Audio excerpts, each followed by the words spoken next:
Welcome back to another episode of Rock Boys Football. There's only one conversation that we're having around this Penn State program going into 2025, and that is, hey, how do we get over the hump? And how do we go win a national championship in the 2025 year? We know that this is a college football playoff team. I think James Franklin knows that too. Now we know we're a really good team. How can we go be great? And how can we get it done in 2025? And I think on the surface, there are so many things that you love about this football team. Yeah, it starts with probably the best coordinator duo that you see in the country with Coach Koldenicki and Jim Knowles. And then you look at the run game and say, not only do you have two of the best running backs in the country in Kaytron Allen and Nick Singleton, you probably got one of the better offensive line units in the country going into 2025 as well.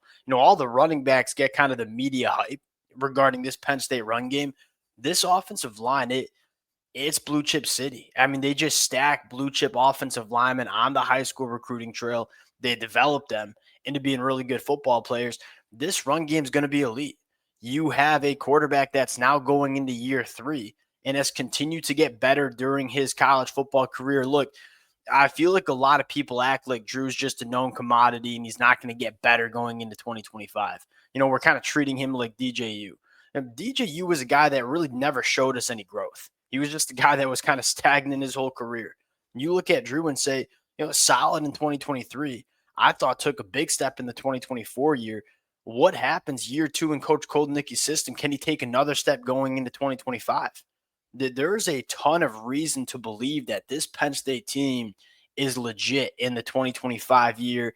They got one question. And this one question arguably can kind of determine if Penn State's just a college football playoff team, if they're a national championship team. That is, are the pass catchers good enough around Drew going into the 2025 year? The more work I have done with this Penn State pass catching unit, the more I think it might not be as big of a problem as a lot of people across the country think. Now, am I super confident in this unit going into 2025? No, absolutely not. It's hard to be after what you saw in 2024, and then you lose your best player in Tyler Warren. The two transfer portal additions that they've made, and then you look at Luke Reynolds going into year 2 at the tight end position. It's a sneaky unit that could be better than a lot of people think going into the 2025 year. I want to take a deeper dive into this pass catcher room, talk about a few other things that we want to see from Penn State to really become that national championship caliber team before we get into it. As always, to the Penn State fans, appreciate you guys. It's been a really fun offseason talking about this program. James Franklin's doing all the right things, kind of behind the scenes, getting this team to that national championship level going into 2025, specifically with the hire of Jim Knowles. The amount of support y'all been showing to the boys has been amazing. Appreciate you guys. If y'all do enjoy the content, consider subscribing to the channel. Without further ado, let's get into it. And I want to start with these Penn State wide receivers. And here's what stands out to me. And I want to start with the tight end position. I think there's a lot of casual college football fans that probably don't even recognize the name Luke Reynolds. I think the Penn State fans who follow this program pretty closely do, but I don't think a lot of casual college football fans recognize this name. Am I going to get up here and say that Luke Reynolds is going to give you the same production in the same value as a guy like Tyler Warren did in 2024? No, I think that'd be kind of crazy to put those kind of expectations on a year 2 tight end. But I don't think he's going to be that far away. I don't think the drop off is going to be as big as a lot of people are saying it's going to be. You look at Luke Reynolds coming out of high school. We really haven't seen many tight ends coming out of high school with the raw physical traits and talent that a guy like Luke Reynolds has. When you go back to his testing, you're talking about a 38-inch vertical. You're talking about a 4.5 40. You're talking about a guy that's put on some weight during his first year within this Penn State program. If Luke Reynolds went to the NFL draft this year and went and participated in the NFL Combine, he'd be one of the better performers at the tight end position in the country. And he's only going into year 2 of his college football career, getting better as a football player. And Tyler Warren was special. There ain't nobody arguing that. Luke Reynolds is a name that nobody's going to be talking about until we're about midway through September and say, hey, maybe that tight end position is not as big of a problem as we thought it was going to be for Penn State after losing Tyler Warren. That's where it starts for me. Number two, the two transfer portal wide receivers that Penn State brought in. They're not the biggest names. We saw a lot of really, really big names that entered the transfer portal at the wide receiver position. Penn State was able to grab two guys that really intrigued me. And I want to start with Devontae Ross, who to me, it's like almost Tez Johnson 2.0. This I'll remind you, Tez Johnson coming out of Troy in 2023 going to Oregon, ain't nobody was talking about Tez Johnson either. And he became one of the most productive wide receivers over the last 2 years in the sport. Devontae Ross's numbers, 117 targets for this Troy offense in 2024. The next closest pass catcher in that Troy offense came with 47 targets. What does that tell us right on the surface? Is they love Devontae Ross, and they made it a priority every single Saturday to get this kid the football. And the asset that he brings to Penn State that I love the most is the yards after the catch ability and the ability to separate.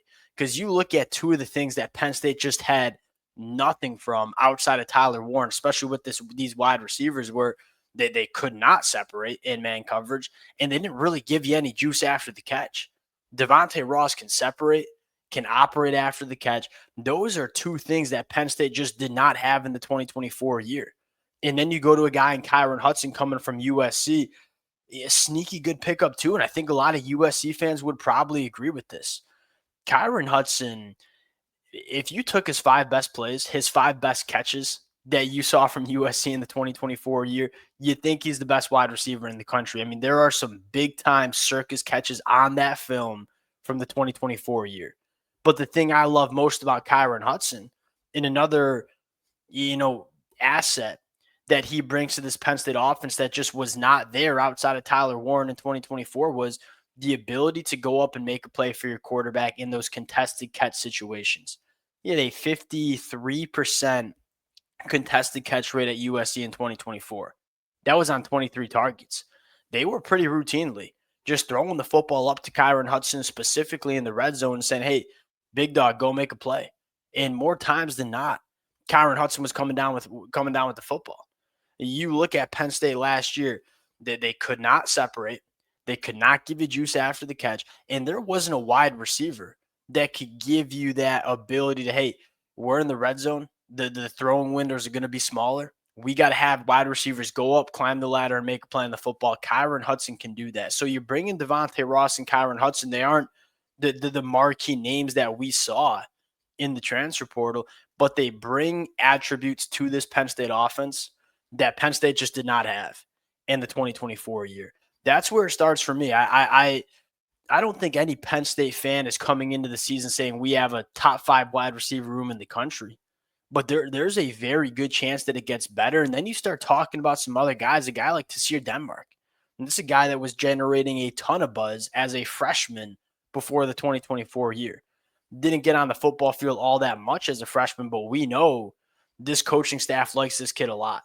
And so what does he look like going into year 2? There are names that are not going to be in the college football preview magazines that really could step up for Penn State in the pass catcher department. And if you get that, if you get a pass catcher room that can overperform the expectations that a lot of people have for this Penn State team going into 2025, that's one of those things that puts them over the hump. And then you start looking at some other things that you love about Penn State, specifically on offense. So you got a year 3 quarterback that is consistently getting better year after year. Look, I know that Drew did not play a very good football game in that Notre Dame game. And I think a lot of people watched that and said, he ain't the guy. The other games, I mean, Drew most notably got better from 2023 to 2024. And now you have him going into year 3 as a starter, year 2 in the offense with Coach Koldenicki, with potentially better pass catchers around him. You could see him take another jump, and you saw the jump in 2024. I mean, specifically pushing the ball down the field. In 2023, Drew completed 30% of his footballs 20-plus yards down the field. They really struggled pushing the ball down the field with accuracy. And that kind of reflected in Penn State's inability to create any explosive plays. And you fast forward to 2024, that completion percentage, 20-plus yards down the field, it jumped up to 49%. And that's why we saw Penn State starting to hit some more explosives in the passing attack. Number two, best run game in the country. You could certainly make that argument. And again, it does not only start with the running backs. That's probably where you want to start the conversation, right? Katron Allen, Nick Singleton, there's just not running back duos that can match that in the country going into 2025. You have an offensive line that one is just really good and filled with it's one really good and two really deep. They've just stacked a bunch of blue chip talent on that unit, but they have a lot of continuity as well. I mean, that matters in this landscape of college football where so many programs are going to the transfer portal to build their offensive line. Penn State's not, because they get it done on the high school recruiting trail. Good running back room, really good offensive line with an offensive coordinator and Coach Koldnicki, who's probably the best in the country at scheming up and designing a run game. That's huge for Penn State. And the big question on defense here is, can you replace the pass rush production? And I think it's going to be better than most people think, right? Because you look at Abdul Carter and say, look, I'm a Michigan fan. I'm a Mason Graham guy. If you were to ask me who is the most impactful defender in college football in 2024, to me, it's a no-brainer. It's Abdul Carter. How do you replace him? And there's two reasons. There are two things you can do to replace a guy like Abdul Carter. Number one, you have some other really good football players, right? Zan Duran on the inside, probably one of the better interior defensive linemen rushing the quarterback, pass rushing, than that we see in the country. Dennis Sutton's going to be a top 100 pick when he leaves for the NFL draft next year. Like, you have some good football players on this roster, but I think secondly, you bring in a defensive coordinator that might be the best in the country at scheming up the blitz game. And Jim Knowles, what do we love about Jim Knowles is he just absolutely, I'm trying to think of the best way to describe it, his ability to really give a lot of different looks in the front seven and bring blitz packages from a lot of different spots.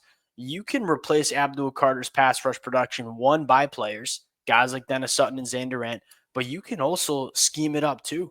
And Jim Knowles, we know, can scheme it up. I think that's one of the reasons James Franklin went out and got a guy like Jim Knowles. Hey, we want to continue to be one of the best defenses in the country getting after the quarterback. We might not have an Abdul Carter on this roster going into 2025. We can go bring in a defensive coordinator that's going to scheme it up. Jim Knowles can do that. And so you look at Penn State and say, you had one really big question mark, and that is, can they take the step at the wide receiver position? That was probably the thing that held them back the most in terms of national championship caliber team in the 2024 year. I think they sneaky might be a better unit than a lot of us expect. And you kind of get the other things that we do expect from this team. Drew taking a step in the run game, being really good and having a good defense, which will give James Franklin the benefit of the doubt.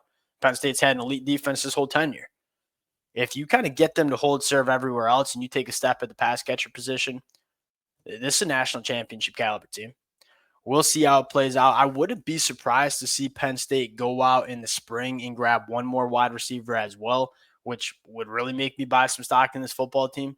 We'll sign out there. Appreciate you guys rocking with it. If y'all do enjoy the content, consider subscribing to the channel, and we'll talk to y'all later. Peace.